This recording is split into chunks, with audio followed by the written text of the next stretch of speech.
Monsieur le Président, Monsieur le Vice-président Neuder, le schéma régional enseignement supérieur, recherche et innovation se présente dans un contexte favorable. L'excellence universitaire et scientifique de notre région et la richesse de ses 11 sites de proximité.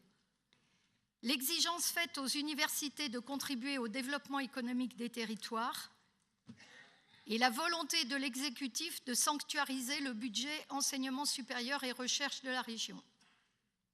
Les objectifs sont pertinents. Les parcours de formation devront clairement correspondre à de véritables filières métiers adaptées aux besoins. Les interactions entre académiques et industriels devront être renforcées. Des réseaux thématiques régionaux pluridisciplinaires devront être encouragés sur des modèles précédemment développés, par exemple en santé, dans les champs du cancer et de la nutrition.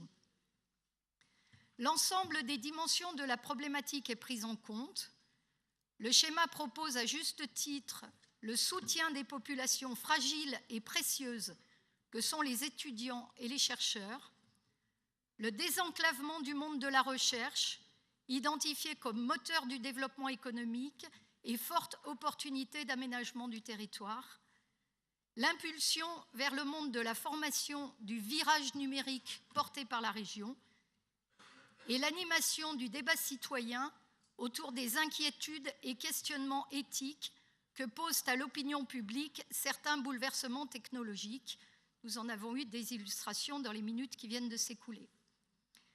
Dans son positionnement fort à l'international, le schéma affiche la volonté de ne pas céder à des coopérations opportunistes, mais de choisir et privilégier des régions ou pays stratégiques comme la Chine.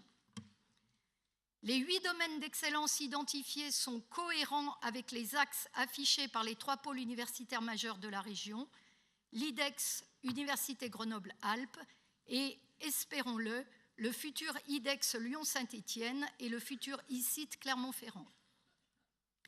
Ce schéma répond ainsi aux attentes et aux besoins, tout en conservant les grandes orientations de la précédente mandature. Nous tenons néanmoins à vous indiquer quelques points de vigilance.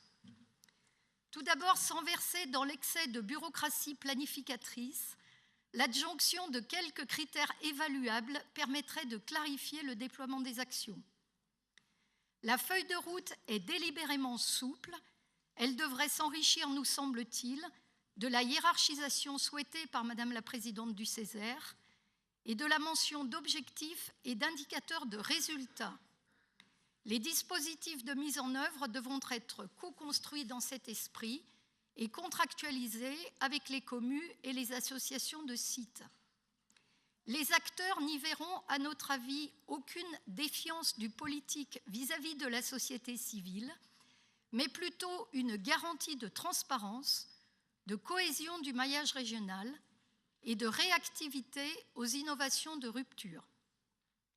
Enfin, l'ambition portée par le schéma s'accorde mal d'une gouvernance limitée à 2 conférences annuelles, doublée d'un comité de pilotage d'élus.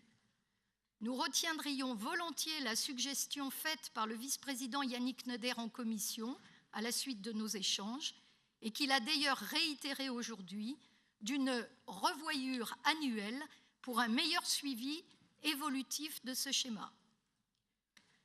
Le groupe socialiste, démocrate, écologique et apparenté votera pour ce schéma à l'acronyme imprononçable et que j'ai donc évité de me risquer à dire.